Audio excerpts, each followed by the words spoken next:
Andrew Kagwa and I are having a debate here that some of these films that have appeared on the nomination list are only limited to, you know, the people that are actively participating in the film industry. The wananchi, the person who goes to the cinema every single Friday, Saturday, Sunday, we never see these things. However, last Friday, it was last Friday, right? Yeah, last Friday. You mentioned of a film that was appearing in the theater. In the promos. Yes. I got to see that movie in the theater as a promo. Okay. I understand what you are talking about. Yes. My name is Priscilla Regina Dalwoga, alongside Andrew Kagwa, here to talk about the Uganda Film Festival and the list of films that were nominated for the Uganda Film Festival 2022. Where do I start from? It was a glamorous night. Yeah, you didn't invite me. What were your reasons? It wasn't me inviting. I was actually just invited as well. And let me see. Okay, there were quite a number of highlights. One, you know, this happened slightly 2 days or a few days after the AMVCS, the Africa Magic Viewers Choice Awards, where Uganda walked away with 2 awards. One for a short film, a short student film, by the way, done by 2 friends of mine. One is Daisy Masembe, and the other one is Siko Abubeka. They did a short film called Engaito that won against other short films from Africa. And then, of course, Lukman Ali walking away with an accolade for the best East African film for The Girl in the Yellow Jumper. So there was very good energy at the event because, yeah, people were still in that mode, like, yes, our films are competing out there and then they are winning. It was a very good event, though, yeah, as you started, when they started mentioning the films that were nominated, it was so hard, even for us who are in the film circles, to come out and be like, okay, that one deserves a nomination, that one doesn't deserve a nomination. Okay, so let's look at some of the categories that we have there. We get to look at category Best Actor in a TV Drama. But I think, producer, I want to start with the category of Best Short Film. If you can give us the lineup for category for Best Short Film. In that category, you do have 5 films. No Borders, which is by Achura, the director, Frederick. Lamar, that is by Yona Habo. The Heart, which is by Matthew Nabuiso. And then you do have 16 Rounds by Lukman Ali. Meet by Asha Rosen. Now, of all the 5, I've watched only one, 16 Rounds. And let me tell you my experience. For a moment, I felt like this is not a Ugandan movie. The dramatization in the cinematography, now I'm starting to use the lingo. Okay, okay, I like that. Was interesting, but also the storyline, because last week we had the conversation about the storylines, how they're more or less predictable. But the storyline for 16 Rounds, not that I'm campaigning for it, but I can, you know, comfortably say that the storyline had a lot of twists and unexpecteds, and I liked how you know, the film was given angle from the house, outside the house, but also from the neighbors' pavilions, you know, somewhere. And so in this category, from those directors that have been nominated, what do you say? One thing, you see, there was a time someone said, I'm a very biased critic, apparently. But critique is to be biased about. Yeah, that's so true. But that person was saying that I'm very biased about a specific director, to be specific, Lukman Ali. Well, I think he's a director that's really out of the box and is very deliberate when he's doing what he's doing. And one of the deliberates even came out when he was marketing 16 Rounds. One, he knew he wanted people to watch 16 Rounds. And he used all his connections to make sure that he gets the word out there. That includes the 3 billboards that were put up. Like, I mean, this was a free film that was coming out on YouTube. And it had 3 billboards in the city. And yet people are taking their films to the cinemas, and they still do not have even an ad on Facebook for people to watch those films. So he was very deliberate with his marketing. He went all out. He went all out when he was casting. He did not cast Natasha by mistake. he knew Natasha has some following and clout around her. Oh, really? Yes. That was considered in the casting? He considers a lot Wow. of things when when he's casting. All right. And so he made a lot of words, a lot of noise about it. He had, I think, he had a class going on. He was teaching a couple of students how to do cinematography. But remember, when you're in a class and you come on a set, you go and you tell people about it, and before you know, those people will tell someone about it, and that's how word moves. Yeah. So he was very deliberate about his marketing. But then when it comes to the story, he was still so deliberate that most of our stories, this is something I keep saying over and over, that a typical Ugandan film happens in the house. Like, yes, they will have shots happening outside, but much of the story will keep happening in the house. And it will not just happen in the house. It will happen when people are seated down. They will sit and talk to each other. Then one moves, they come back, they talk. So most of our films involve people talking to each other in a house. And the stories we've been telling most of the times have been very common. Like, yeah, a man has his wife, and then the man decides to cheat on his wife, and then the side dish becomes a problem to the wife, and so the wife spends much of the film crying. And so it's the same storyline for every other filmmaker, story, just different that characters storyline has that been play the same in for a those very long particular time. films. Okay. Yeah, so when you look at the storyline of 16 Rounds, it's quite very different. Like, yeah, this guy is dealing with OCD, and then his wife is cheating on him. You see, it's even different. It's the wife that's cheating, and he doesn't cry about it. Comes around, takes the guy out, tries to frame the wife. Like, it's a bit psychological when you see the way it was written and the way it was constructed. So it's a kind of story that gets someone thinking. It's different, Yeah. and I think that's what makes it special. Okay, all right. Let's take a look at the trailer for 16 Rounds.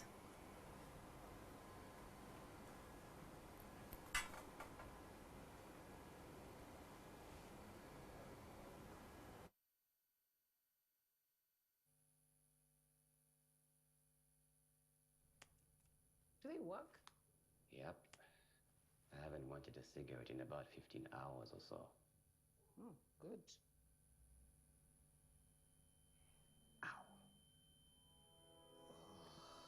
Are you okay?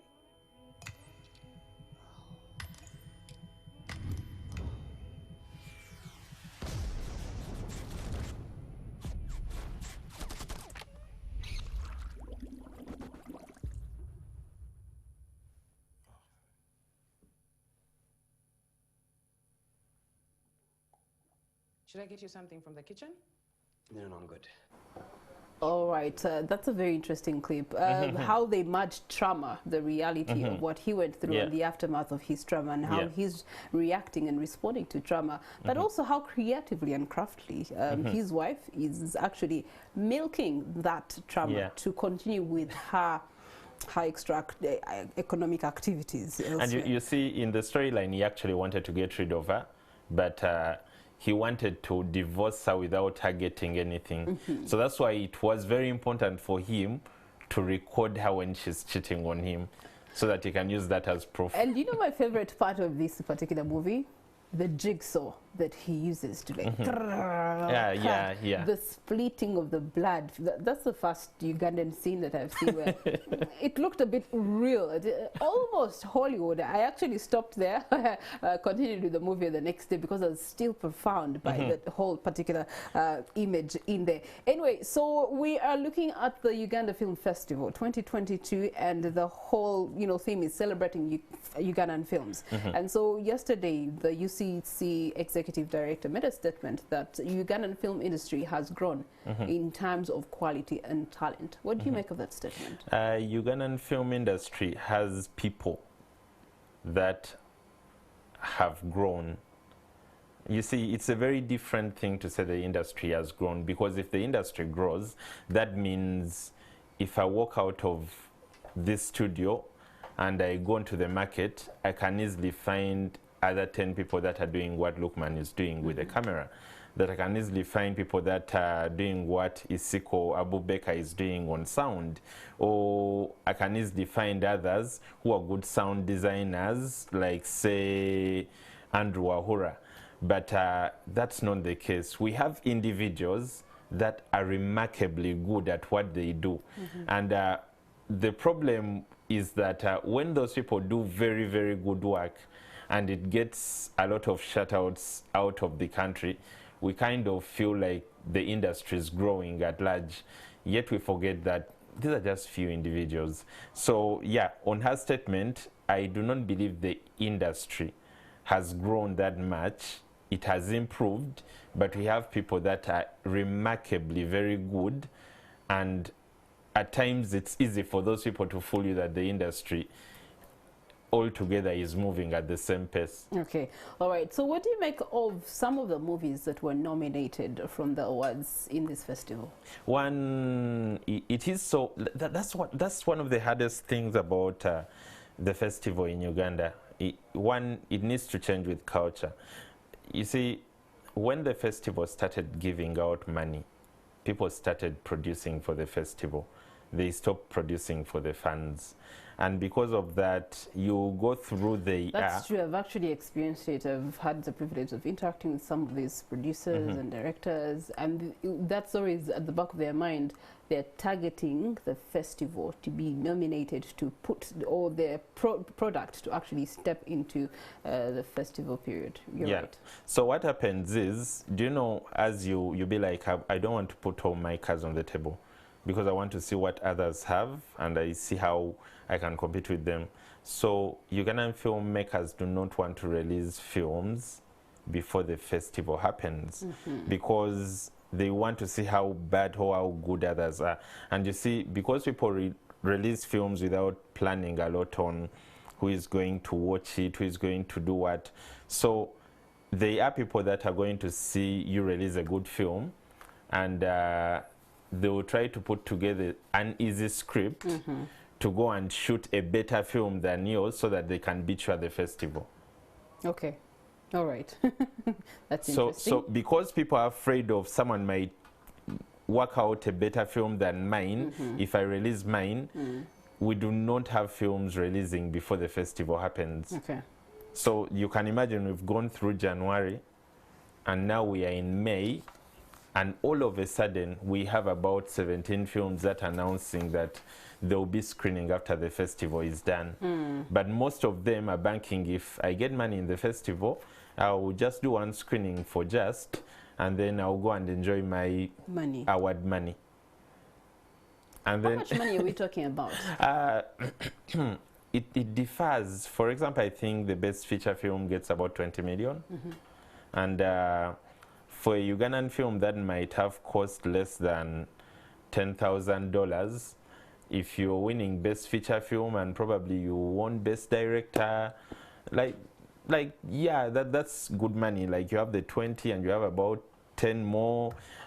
It's good money. So you don't even need to put the film on the market, because one, you didn't even market it, so you're not sure people are actually going to come and watch the film. Okay. So you just pick the award money and you go and enjoy All right. life. I would like to pick a comment that you made on Twitter some days ago with the Uganda Film Festival. You said the only thing some Ugandan companies are bringing on the Ugandan film industry table are their logos onto the Ugandan Film Festival banners. I know you will argue that they have contributed as sponsors. No, these people just want to be in the good books of UCC. Does that make sense? Because some of these companies that appear as UCC partners rarely work with Ugandan movie makers. Why are they here now, and does it really bring value to the film industry? You see, the only time... Or it takes away value. The only time the corporate industry or the corporate world is interested, I think with the exception of multi-choice, because of their power magic, which is the real reason why people are still working at the moment. Most Ugandan companies that support film support it during this week, the week we are heading into, because yeah, it's a very big gala that's organized by UCC, it has a lot of chances of visibility. So most of them cannot even give you 1 million Ugandan money if you go to them and you are making a film. And we're talking about cash. Yeah, we're talking about cash. You see, it hurts me very much that most of our filmmakers use their own money to make films. There is not a single developed film market where people are actually using their money. People are using money of investors, and these investors being such corporate companies. Someone might understand what it means for their beer bottle to appear in a film, and they'll give you money because they know that's an endorsement. People are going to watch it. Yeah, well, I mean, we've watched the, you know, let me say, James Bond. Yes. The advertising of the cars in there is always, you're always looking forward to the cars. Have you ever understood why he's always taking Heineken? Like it's like a partnership between the they brand. have contributed financially to the movie budget. Yes. So those conversations are very, very hard to start with many of our corporate companies. So our challenge is that we bring in sponsorship, or we look at sponsorship post-production instead of I know people that have thought production. about sponsorship when they are still producing. I know we have very many mistakes. There are many mistakes we make when we are producing our films. Like, some people do not know that they need to start marketing the film before they start shooting. Because I know Lukman has been in Nigeria working on a film called Brotherhood. That Nollywood film started marketing the day they finished their casting. And then they made a lot of noise for the fact that the director was coming from Uganda.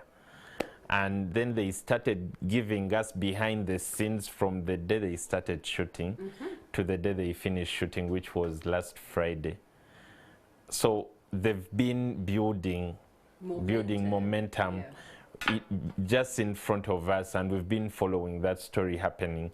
So we make that mistake, but even people that have tried not to make that mistake can hardly convince a sponsor in Uganda. They will, first of all, they will start by showing you, like, there are those things they usually have, like, yeah, this is our DNA, the DNA of a brand. Our film is not one of them. We are sports. We are.